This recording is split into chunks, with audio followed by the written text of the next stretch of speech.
Mahal kong Risa May, bago ang lahat, nagpapasalamat ako sa Panginoon sa pagkakataon nito kasi nasa harapan ko ngayon ang pinakamagandang babae na pakakasalan, makakatulong at makakasama ko sa habang buhay. Bading! Hindi mo maging artista. I've been trying to move a mountain on my way to get to you. Nini! Jella! Ay! Huwag isama yun! It's an uphill kind of battle to make you see my point of view. Is it worth it? I ain't got a clue.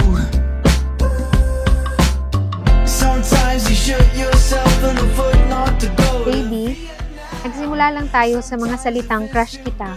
Ngayon, magiging asawa na. You're getting scammed. Say it isn't true.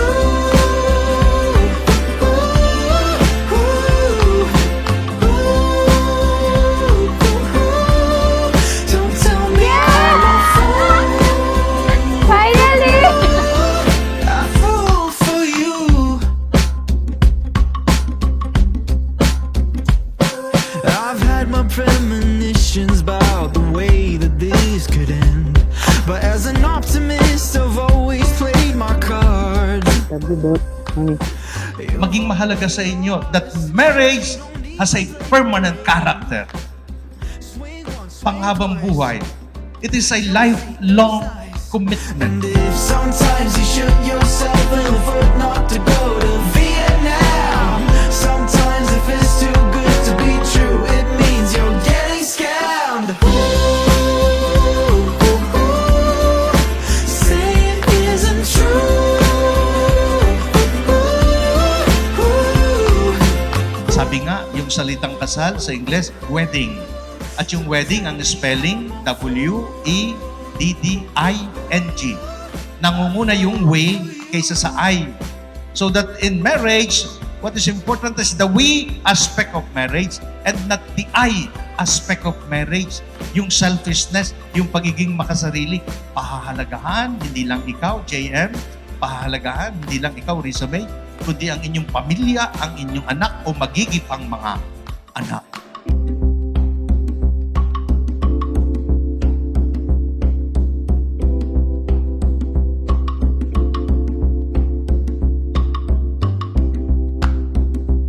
Hi baby, itong regalo ko sa'yo ay kailangan mo. Araw-araw, sa ayaw mo at sa gusto, gustuhin mo. Haha, ayaw mo, tapon mo, ha? Baliw! I love you, Jams. Yay! Sulat ko Mara! Madami ka pang matatanggap na gifts from me simula ngayon. Mamayang gabi agad ang sunod. Say it isn't true.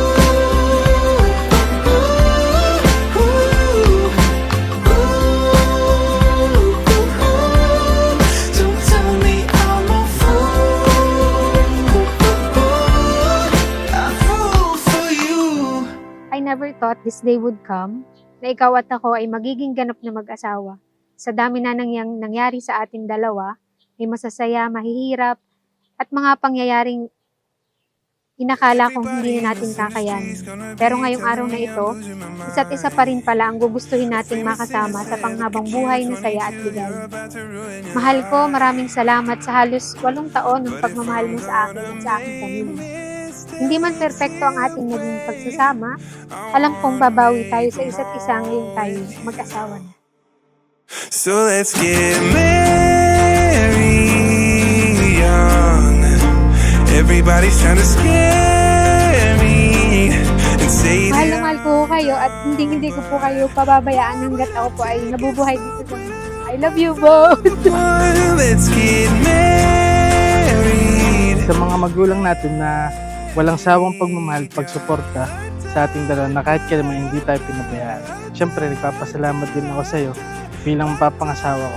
Sa lahat-lahat ng pag-intindi mo sa ugali ko at sa pananatili mo sa simula, sa pinakamasaya hanggang sa pinakamahirap na sitwasyon na tinahak natin dalawa. Maraming salamat. Tell me, why should I take my time? I ain't got a doubt about you. And if I'm gonna make mistakes either way, Kaya masasabi kong napakaswerte ko dahil ikaw ang magiging asawa. so let's get married young.